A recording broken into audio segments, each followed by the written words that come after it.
Thank you to everyone who is joining us this afternoon. My name is Nancy Popkin. You're all here today to join me for a talk called Smoothing the Transition Back to School COVID Edition.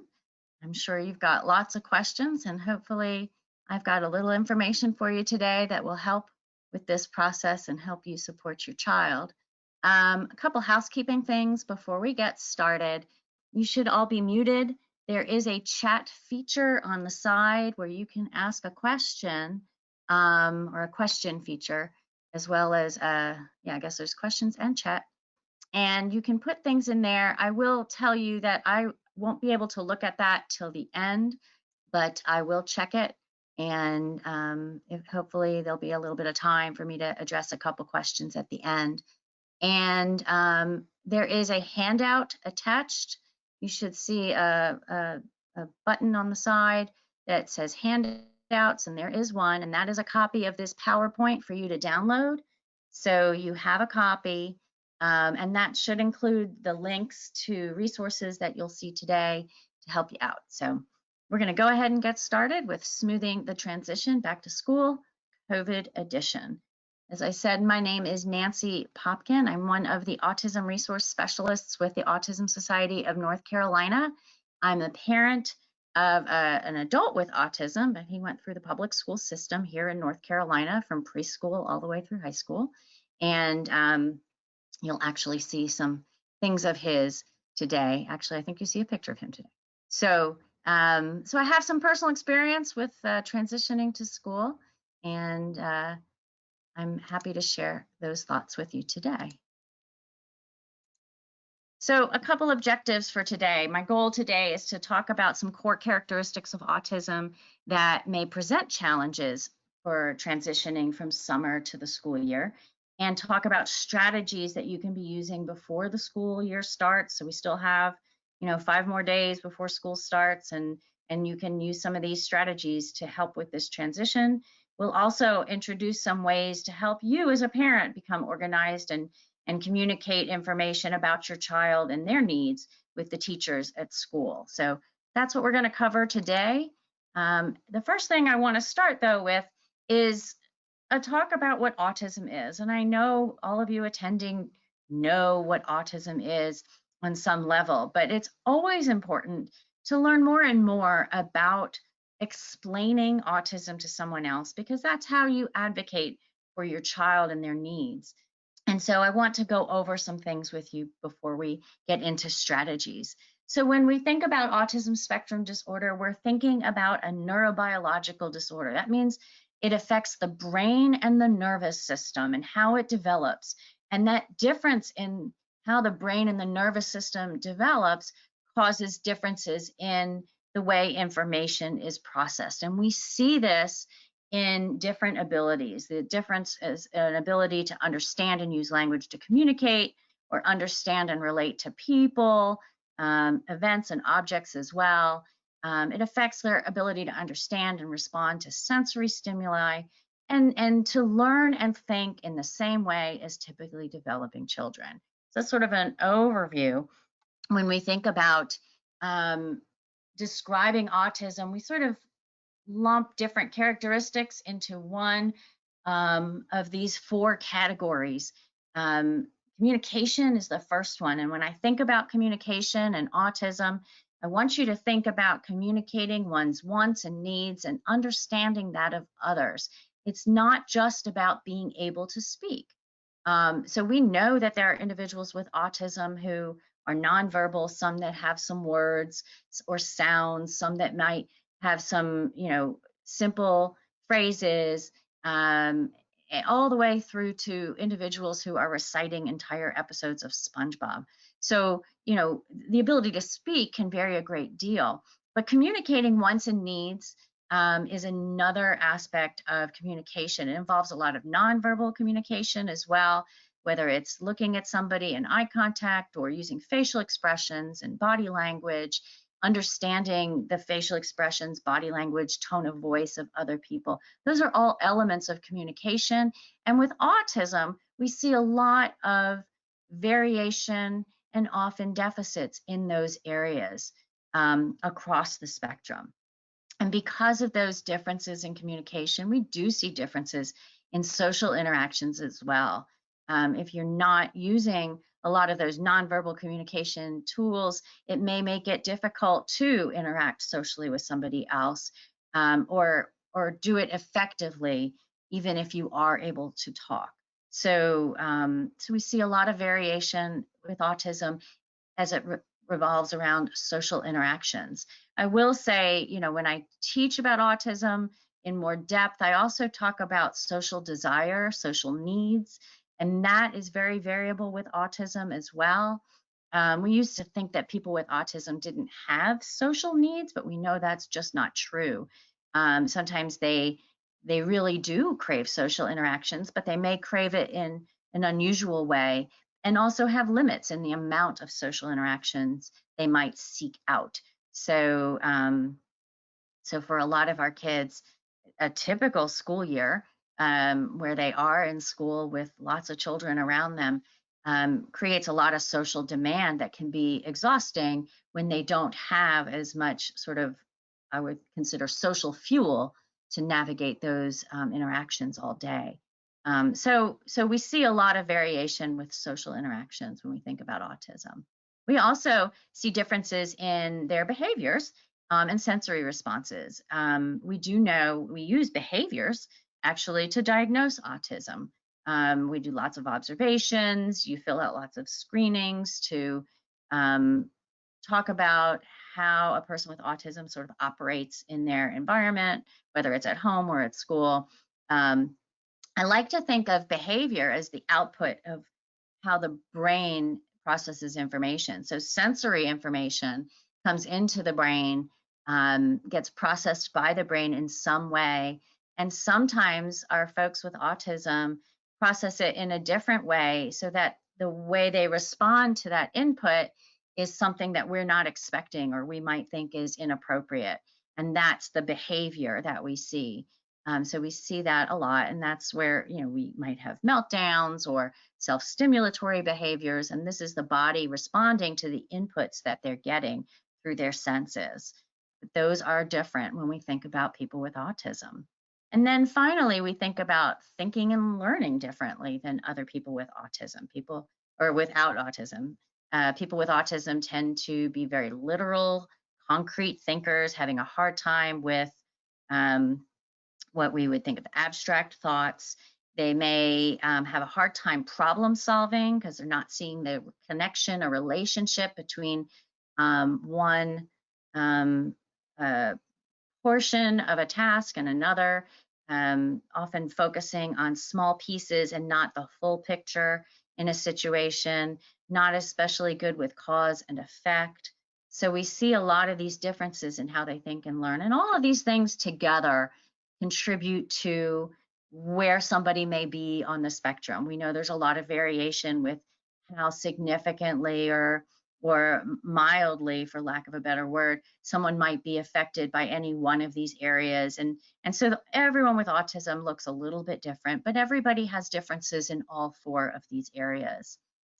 When I am advocating for my own son with autism or helping another parent advocate, um, I use a lot of analogies to help explain, and this is one of them that's been really helpful. This idea that everyone with autism has, like, imagine an invisible hula hoop around their body, and everything inside the hula hoop matters, and everything outside, not so much. So when we think about those four areas of impact as it relates to diagnosing autism, think about them as it relates to this hula hoop. In the idea of communication, if information about expectations that other people are presenting isn't inside the hula hoop, the person with autism is not paying attention to it. And they may only really respond to the information that's in close proximity to themselves. They're not necessarily cueing into things around their environment. So this impacts how much information they're getting and using to communicate their wants and needs and understand those of others. Socially, that hula hoop may be, we only interact with the people who are in close proximity. I know sometimes I see my son walk into a room and he really does not pay attention to anybody there. But then at the same time, I know some folks with autism may get too much in the personal space of somebody else, and it may be this effort to bring them into the hula hoop in order to communicate with them and socially interact with them. So again, that hula hoop helps us understand that social impact. As far as that sensory intake that we were talking about, a lot of folks with autism um, may have a lot of sensory information coming into that space all at once, sounds and smells and maybe things that they're feeling. And it may be too much information in a small space and causes the brain to like either shut down or melt down, one or the other. So, again, the hula hoop helps us understand some of that behavior that we might see as it relates to processing sensory information. Um, and then with thinking and learning, that hula hoop not only represents that physical space, but it also represents time.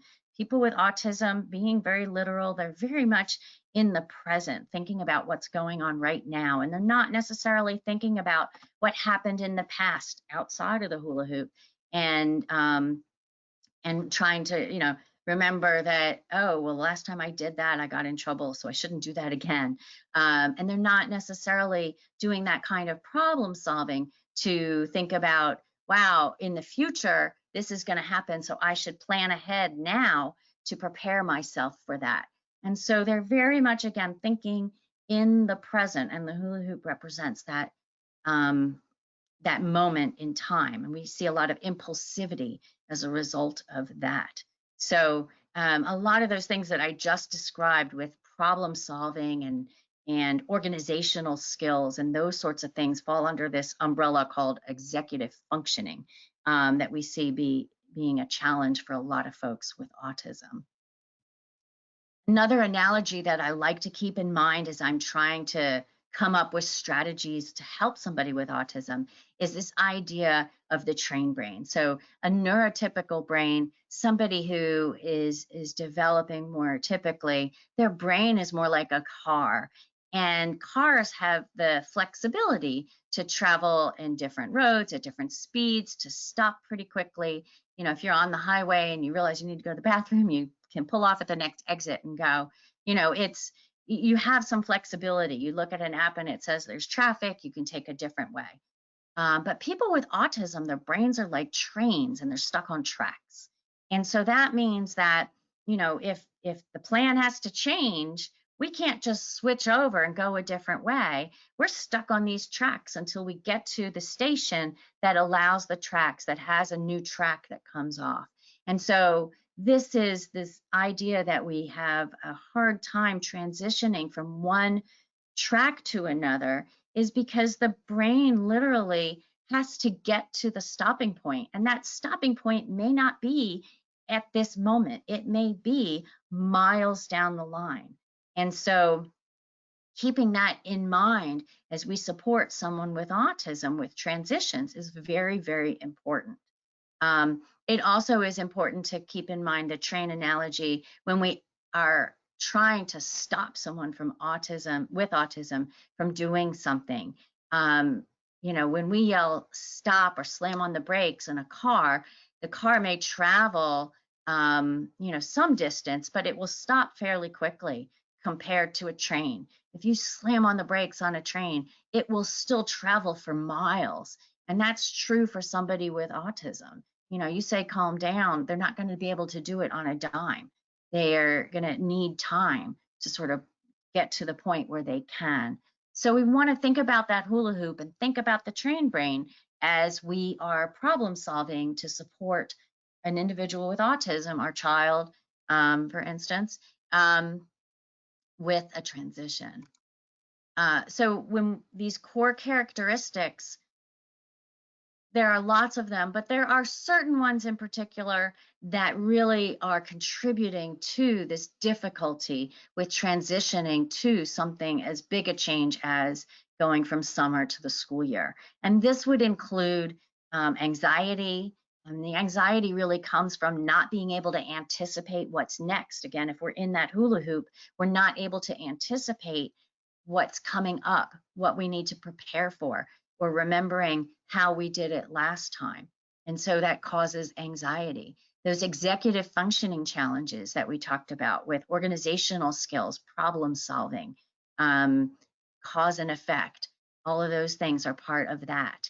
Learning differences also can make school just in general a stressful experience. A lot of our kids learn differently, either have learning disabilities or at least have difficulty with the communication aspect of school, getting information from a teacher, from classmates, getting information from themselves to somebody else.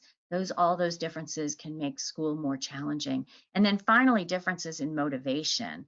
A lot of folks with autism are not motivated with the social um, aspect of school. Lots of kids are happy to go to school because, they're going to see their friends, even if they have to do schoolwork. It doesn't matter because they're going to see their friends in the halls or, at lunch or on the playground. And our kids may not be motivated in the same way by that. Our kids also are not necessarily motivated by grades in the same way that a typically developing kid might be. Think about that hula hoop again. A grade is a letter, and we'll say, but you can't, if you don't get a good grade, you're not going to, graduate from high school. But graduating from high school is so far in the future for a lot of our kids, and it's abstract. It's not something they can imagine. So it's not motivating. The grade doesn't have that connection, that feedback. So all of those differences contribute to the challenges of both transitioning to the school year and the challenges with school in general. But there are strengths associated with autism, and we want to keep them in mind all the time when we're supporting someone with autism, whether it's in preparation for a transition or for something else. And those strengths include using visual information meaningfully, taking in chunks of information quickly, remembering information for a long time, learning long routines. If we can build something into a routine, doing it over and over and over again, that actually becomes motivating because it's familiar, and then we're successful with it, and success breeds more motivation. We also know that they understand and use concrete rules. So if we can make things very concrete, we're going to find that they can adhere to that better. And then finally, a lot of our kids can focus on topics of specific interest. And so we want to keep that in mind as a strength. These strengths are super important, and you'll see them come up as we go into some strategies in a bit. So planning for the school year, for any school year, has to be based on what we know, but we're in the middle of a pandemic, and there's a lot that we don't know. And what's important to keep in mind more than anything is that a lot of people have been working very hard to plan for this school year. And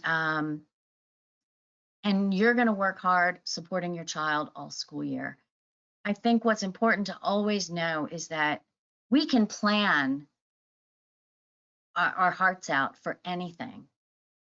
And there may be things that we don't anticipate.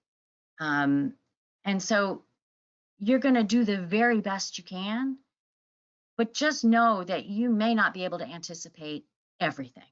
There will be snafus. So just keep that in mind. We'll talk about it again later, but and this will be true on the school end as well. But everybody is really putting a great deal of effort in planning. So when we're planning for a transition, we need to plan based on what we know. And what we do know, even in the middle of this pandemic, is that the school year is going to happen. We know that your child's going to be learning either entirely remotely or a combination of in-person and remote learning. So you should all know what that is for your child this year by this point. There is an expectation that your child do their best to participate in lessons and complete their work. So we know we want to encourage our children to do their best. Your child is going to be learning from at least one teacher this year, probably more. And chances are that your child is new to this teacher. So that's a known thing that we can work with. And then finally, we do know that your child will be receiving special education services based on their IEP if they have one. If you are the parent of a child that does not have an IEP because they're not eligible, but they have a 504 plan, which is a plan that has accommodations only, um, we know that those will also be implemented. So we know these things, and this is what we're going to use to guide what we can do going forward. So to prepare for the school year, even though the school year is going to look different, the approach to planning for the transition is exactly the same as it is every year. You prepare your child for what we know, you prepare yourself based on what we know. And the two of those things together will help for a smoother transition to school. And again, you'll note that I didn't say smooth transition to school because there will be hiccups. You're not going to anticipate everything. But you need to be familiar with strategies so that you can do the problem solving as you go forward. So let's talk about preparing your child. There are some strategies that are sort of a core or foundation for supporting children with autism with transitions, but also with those executive functioning differences, communication differences, and learning differences, and motivation differences that we talked about earlier. And these strategies include using some sort of visual countdown strategy, a visual schedule, other visual supports, and social narratives. These are all visual strategies because we know in one of those strengths that we see with autism that people with autism process visual information better than auditory information. And so we are going to use strategies that take advantage of that strength for our kids. So see a picture here of just a morning routine that easily can be checked off and interacted with to get ready for school. Of course, this one involves getting on a bus in the morning. That may not be your child's mode of transportation. They may not be going to a school building every day, or at all. So, you'll have to create something that's meaningful. So let's first talk about counting down the days. This is such a simple strategy, but it really is helpful with that train brain in helping it transition. We can start the talk about school is going to start, but if we just talk about it, we can't really see it and really get our body, our mind prepared for that transition. So some way of counting down the days is very helpful. And I want to point out a couple things about the pictures I've chosen here. Calendars are great and we can cross off the days, but we can also keep it even more simple. A jar of straws or pencils or, chopsticks, or, just some object to count. And you take one out each day until there's one left. If I were using these straws, I could actually maybe put a first day of school little picture stapled to one of the straws, and we leave that on there so it's the last straw we pull, just to count down the days. On the right is a paper chain. And I want to point out that on the little sign at the top where it says first day of school, we'd be taking off the links from the bottom, working our way up. But I want to point out the little picture on there is an owl sitting at a computer. And it's on there because my son is obsessed with owls right now. And I thought, so this was something I just made up real quickly.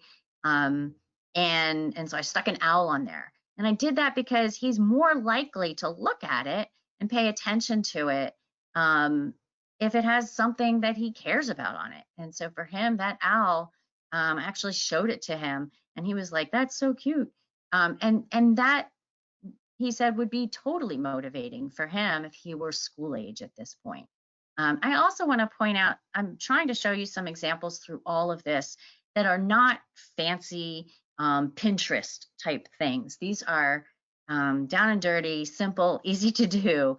I don't want you to feel like you've got to get all fancy with this. It just needs to be appropriate and helpful in communicating information and supporting your child. So keep that in mind. But counting down the days is something you can, when we get off tonight, You can do something for the next 5 days just to sort of build up that anticipation. I do know there's some kids who have like really big anxiety associated with school, and this would have the opposite effect. So you do need to know your kid. But I know for us, this was always really helpful. And then there's visual schedules and other visual supports too. And these really are a key for people with autism spectrum disorder. They can be like a life float to help someone with autism make sense of their world. They're an essential tool to support them through their day. I've actually written a lot of articles. I have an entire webinar just on using visual schedules. I'll give you a link to that later. But it really is a critical strategy to use. So a schedule is really a visual representation of time and responsibility. It's a series of images or words or objects that show the sequence of activities or events to follow. So the image on the left has different pictures, and they pull off on a Velcro strip. On the right was a dry erase board, and it has times, and you check those things off. So you interact with both of those schedules. One of them might cover part of the day, one of them might cover a whole day. You need to know the person that you're supporting and how much information they can handle.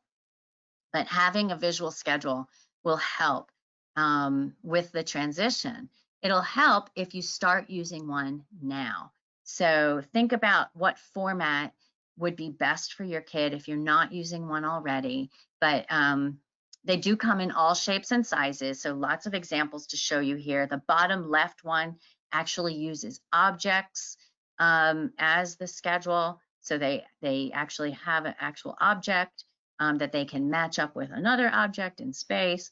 The one above it, first then, is a very simple schedule. So somebody who can understand, just first I do this, then I do this, and then we prepare the next first then. So when we finish, with the play area, then we get another schedule. First we do this, then we do this, and we support them throughout the day with that. In the middle, we have one that has little online pictures you can get from clip art. You can use a program like Boardmaker, and we pull them off and put them in the box. There's a picture schedule on the far right top, which is all photographs. That's actually my son's very first schedule when he was 3.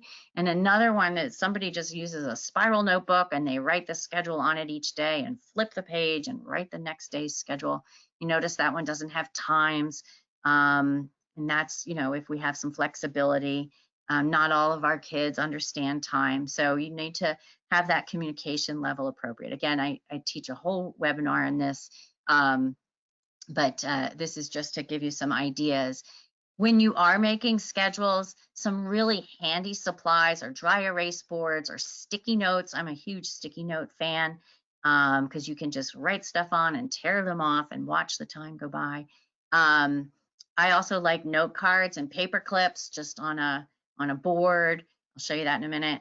Or objects, lining them up, that sort of thing. But think about how can you communicate the progression of a day to your child. And I know it sounds like we're talking about doing that during the school year, but if you start using the visual schedule now, if you're able to get one in place in the next couple days before school starts, then they get used to using that schedule. It's one less thing to be new on the first day of school. So that's one thing. You can actually, if you start using a schedule, use it to help move their wake up time up to whatever the school start time is if they're sleeping beyond it. So that might be something. Schedules are really great for helping us create new routines and behaviors. You can also use the schedule to show, times when your kid's going to practice wearing a mask. If you have in-person school coming up and they haven't practiced wearing a mask yet, if you have a schedule, you can say, we're going to wear masks here and play a game. And that way they can learn to tolerate wearing the mask. And they see on the schedule, this is when we're going to do it, and this is when I get to take it off. And then, we want to make sure we use the schedule to include preferred activities, and this builds in motivation. When we include things that they enjoy, then they know they have to do the things ahead of it and get to the thing that is preferred. and that builds in motivation. So motivation gets built into the schedule if we're doing it right. So calendars are schedules too, and just, when you do get into the school year, if your kids are remote some days and in-person learning other days, you can create a weekly calendar that shows them which days they're doing which, so they can be familiar with it.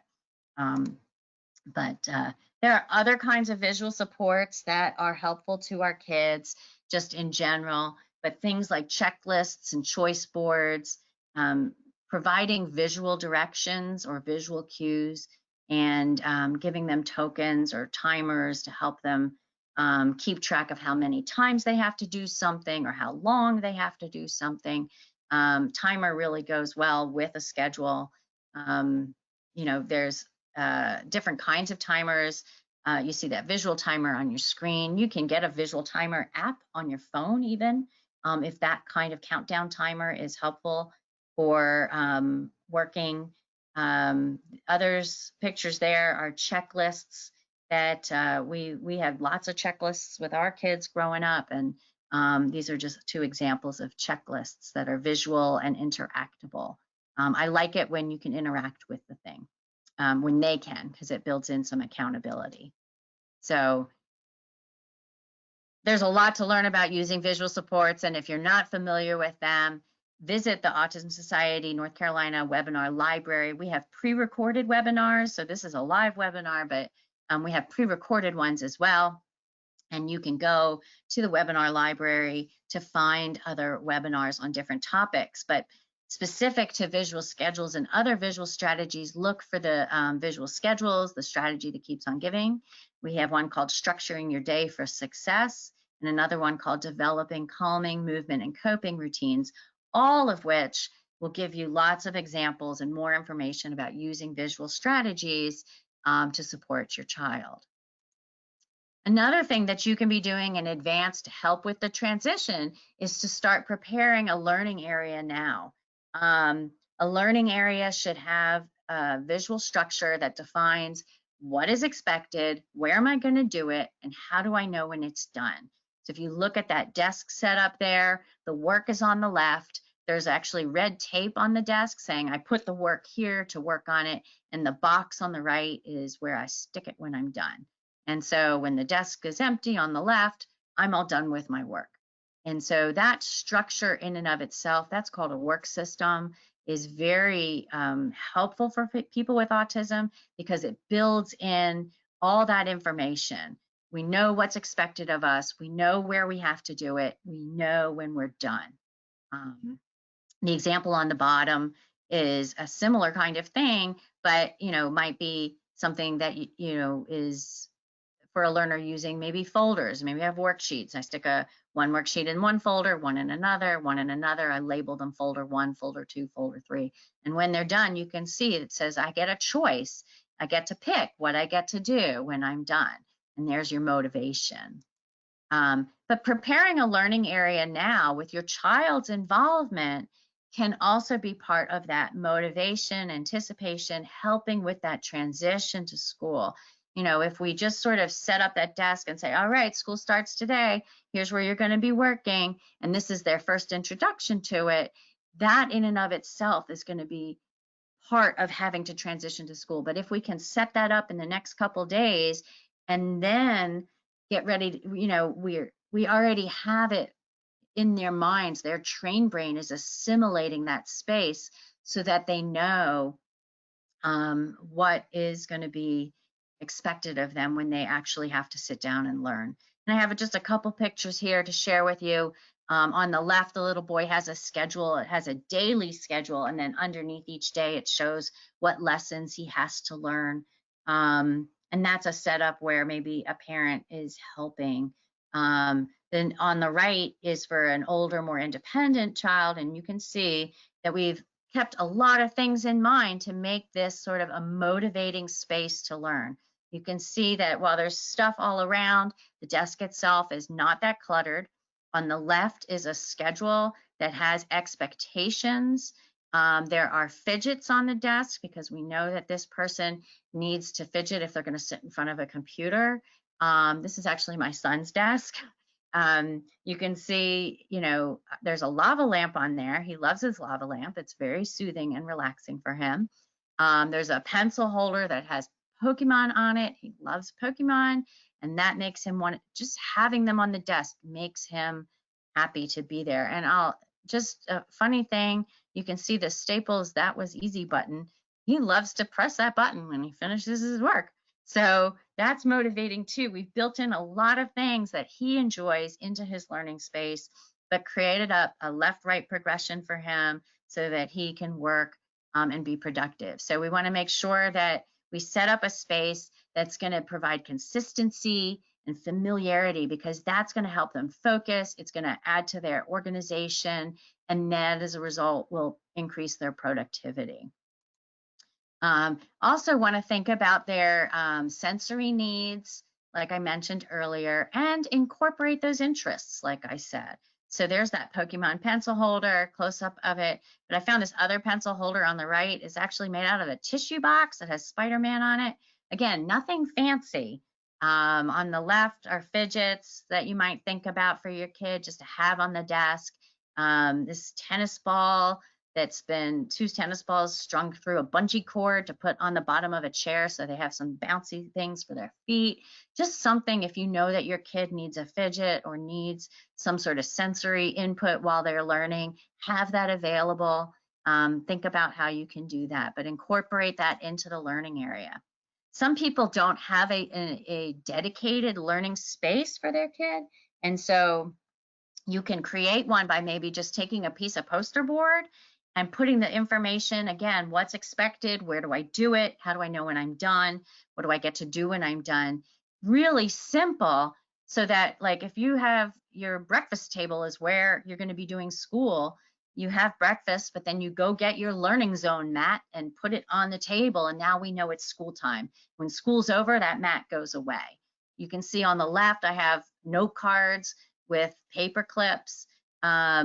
And so you can just slide a note card in there with the exact assignment in it, or maybe assignment 1, 2, 3 refers to assignments that are in boxes, but whatever information they need.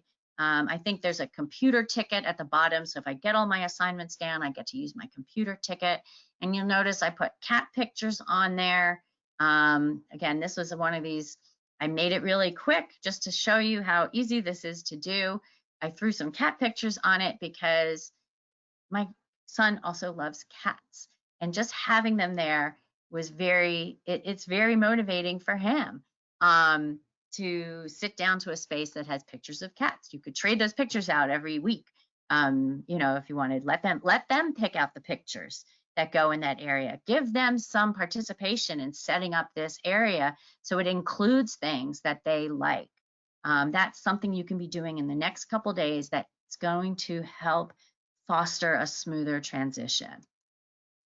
So it's also good to have a plan for asking for help, especially if they're at home.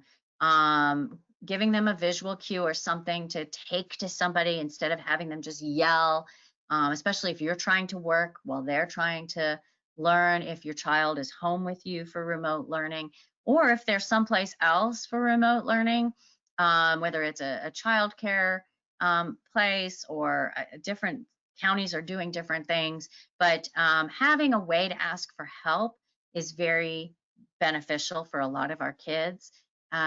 The other thing that's helpful for is a lot of our kids have a tendency to want help with every single step, even if they can do it themselves. And so we can create tickets to ask for help that'll help limit that. You get 5 tickets during this, module. You can only ask for help 5 times or 3 times. And when the tickets are gone, you're going to have to figure it out yourself. So some of our kids might need that kind of structure. But you can practice asking for help with the visual cue now instead of waiting for the first day of school, so that, again, that becomes something that is familiar.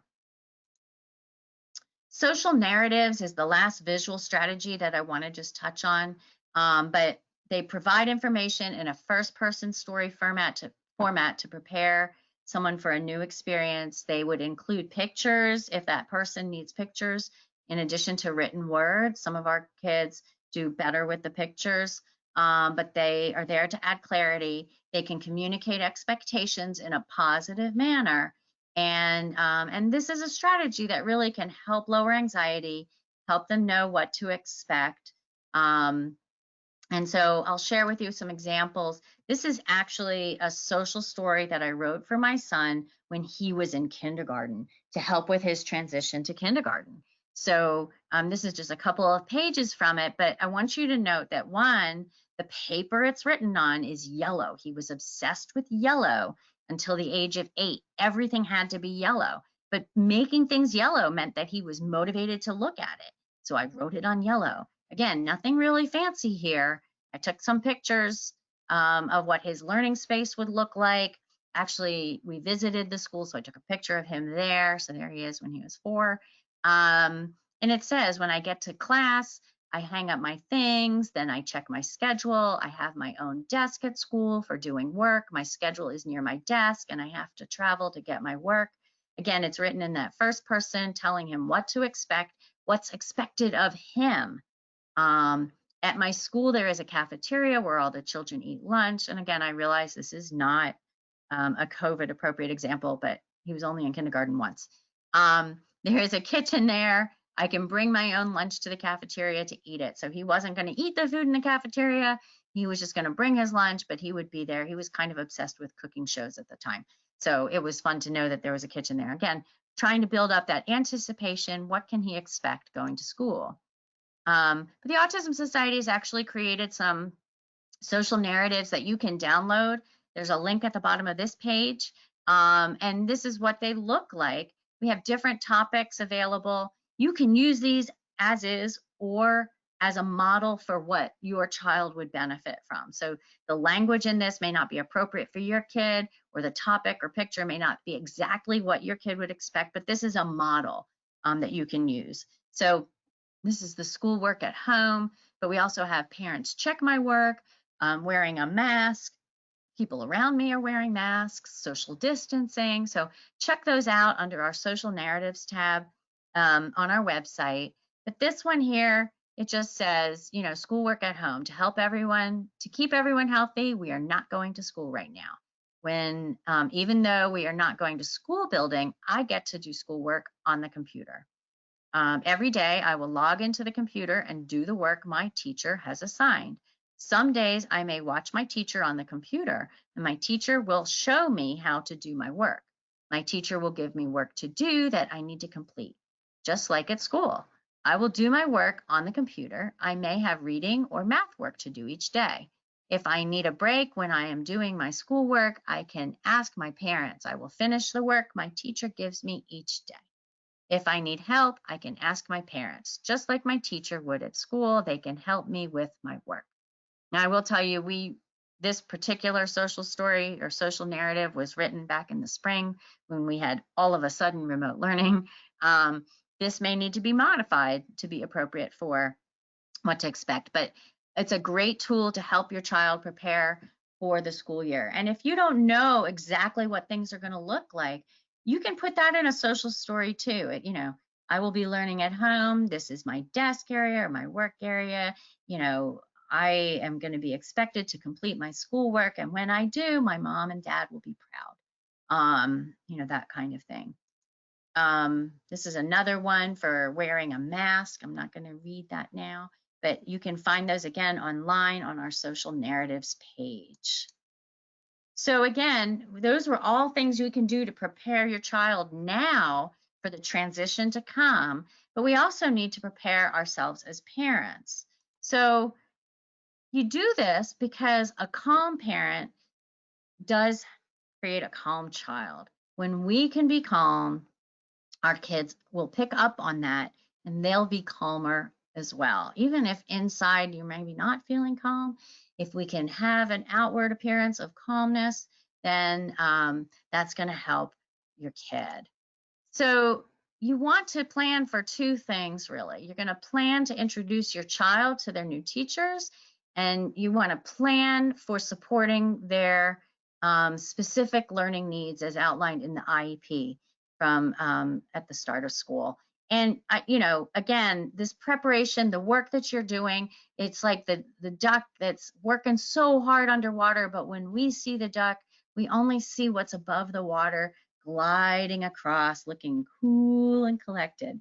But underneath the water, that duck is working hard. And I know this is a lot of work, but at the same time, this hard work allows for that calm demeanor on the surface for you. So that's really important. That's why we do these things.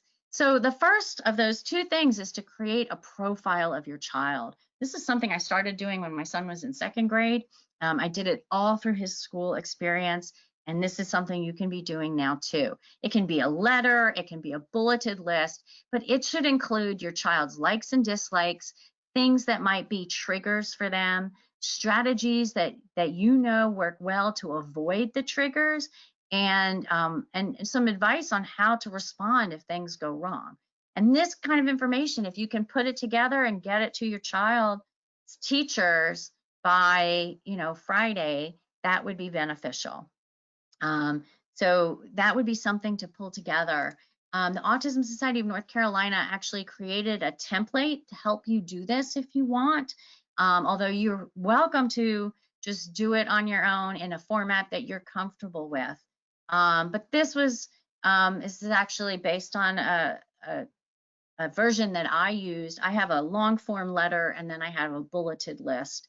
And this is the bulleted in a nutshell form that I created. And so it includes, you know, John's strengths and his interests, not my child's name, dislikes, and a section about like, these are some strange things or inappropriate things that my son might do that you might see.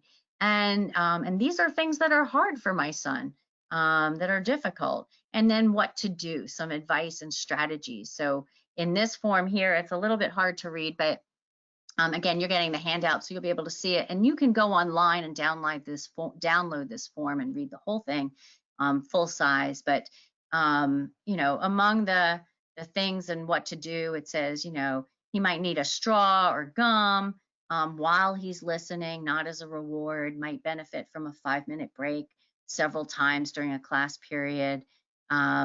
You know, needs structured worksheets, those sorts of things. So this may include, it's important that this may be things that are not in the IEP, sort of beyond the IEP. So the IEP is not meant to really capture who your child is, but it is meant to capture who your child is, but it doesn't include like the personality stuff. You know, if you can talk about your child's strengths and interests, especially their interests, you know, that's not going to be in the IEP. And those interests are those gateways to communication and motivation and socialization that are so important. So it's important that the teacher knows those things. Same with the dislikes, you know, they're not going to be listed in the IEP, but they are important to know that, you know, these are triggers. These are things that are going to cause meltdowns, you know, that sort of thing. So we want to make sure that we're communicating that additional information to a teacher in advance. So again, on our website, the In a Nutshell worksheet is there for you to download. You can create your own format if you want, but this is there if you want a template. The other thing that you need to do prior to the start of school to help with that transition is to get what I call IEP organized. Doesn't mean that you are, you know, going gung-ho. This is in preparation for the school year.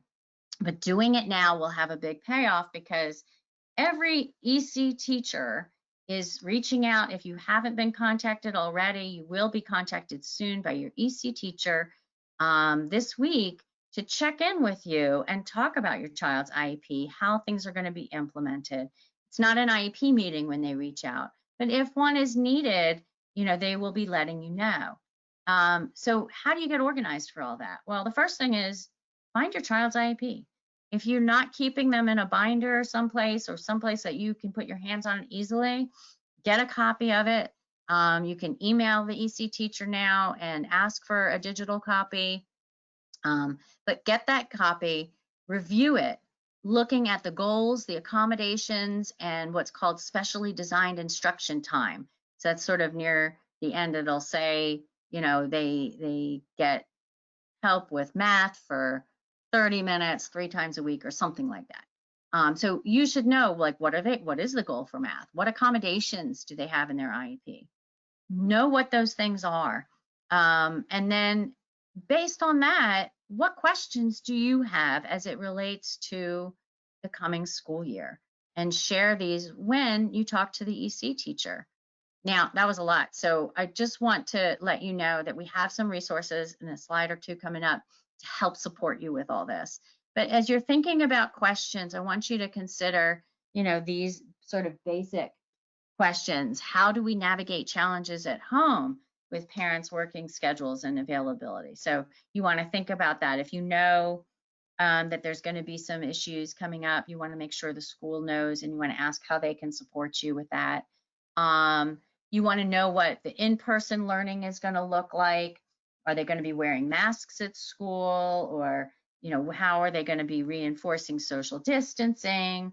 That sort of thing. How are meals going to be handled? If they're doing remote learning, you should be getting an orientation to what that format looks like. I will tell you, I had the opportunity, one of the 13 school districts that I work with, I have been involved with some meetings, and they showed a sort of an intro to the introduction to using the online learning, which looks amazing. But I will say that, you may want to ask for written instructions to go along with using the online format, that using the video tour that they're going to provide may not be enough. So that's something to know about and ask about. And then, of course, you want to know how your child's IEP is going to be implemented. Is it possible to work on all of those goals if we're doing remote learning? So sometimes the social skills goals, for instance, are hard to work on if we're not having in-person learning, but maybe they are doing, with a speech therapist. If your child has speech goals, maybe they're going to have sessions with a speech therapist that will include other children to still work with social skills goals. So you want to find out that sort of thing. How are the accommodations going to be met? Some accommodations may not be needed because you're not in the school building, but other accommodations may be needed. And I think really just listening to the format, what's going on with how your school district is presenting learning this year will help you think of what are the things that are going to be challenging for your kid, and start having a conversation about what can we do to overcome those challenges. So getting organized will be helpful. We have a blog article, and here's the link to it again. You're going to have that handout that you can download while we're online right now. And so the link will take you to a blog article that just covers this getting IEP organized topic, and has a lot more questions to look at. It also has a link to our IEP review form that we've created for you that gives you a place to sort of write down, this is the goal, this is how many minutes of special education service, and what that was supposed to look like based on the IEP, and what your concerns may be going forward given the changes with the learning environment being remote or partial in person. So, it just gives you a place to sort of take notes and keep track of the elements of the IEP, so that when you have that conversation, you're not flipping through a 20-page document.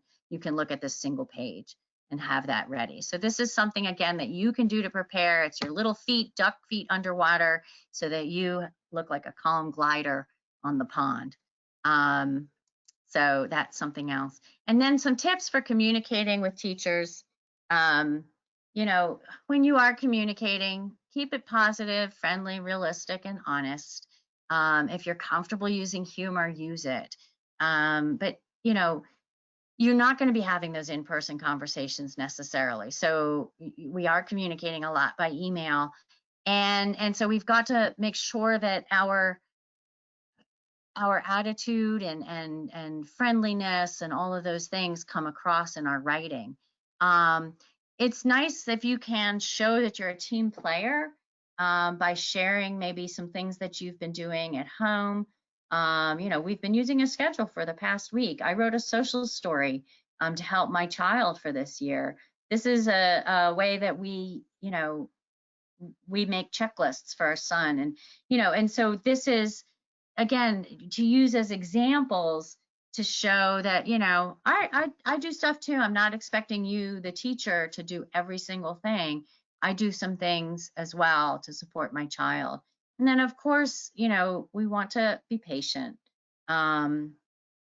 This is, this coming school year, every single teacher is using something brand new to them. The online platforms that they're using for remote learning are not the same as the ones they used last spring, because the spring they were scrambling, but this is well thought through now. I've had a chance to preview some of the software. It is very friendly looking. It is thorough. There are a lot of nice things about it. Is it going to be perfect for every one of our kids? No, it's not. But they really are, trying to meet the needs of all of our kids, including our kids with special needs. But it is going to take some conversations and practice. They haven't met your child yet. We don't necessarily know how every child will respond, what challenges they will have. You probably can anticipate some, so making a list of what they are will be important. But I think being patient and knowing that they're trying to get every single kid involved with school appropriately, all at the same time, the patience will go a long way. So I have just a little example. This is actually the opening paragraph to the letter that I sent every single year to the teachers. And I have to tell you that every teacher at the end of the year, when I would ask, what would you want next year's teachers to know? They would say, read the letter. So I would write this letter. But it always started off, you are in for a real experience, a real test of your patience, and a real treat. Gray is one of the most fascinating, perplexing, and mentally exhausting people we know. And being a parent to Gray has changed the way we think and view the world. And while this may be a dramatic way to introduce someone to our son, it is not an exaggeration. So again, positive, friendly, realistic, and honest, with a little bit of humor. And the letter usually goes on talking about what we're doing, what his interests are, and all those things. So just to give you a sense of tone. But a parting thought, this has actually been my mantra pretty much all of my adult life, before I had a child with autism even. But attitude is the difference between an ordeal and an adventure. And I know this coming school year, there's so much about life right now that is difficult. But if we can have an attitude that is open, that is part of a team, and willing to try and to work together, it can make this a positive experience rather than an ordeal. And I know, that sounds very Pollyanna and optimistic. I generally am pretty optimistic, but I also give people the benefit of the doubt, and I try to be as open-minded as I can. So thank you very much for joining me today.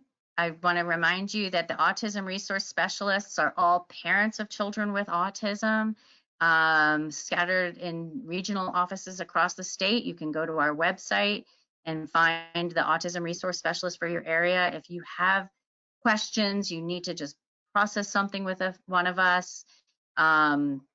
If you run into issues, please reach out to one of us and we'd be happy to support you. Again, we are all sort of regionally based, but this is my contact information. So I thank you all for joining me today. We're here to help any way that we can. Thank you all.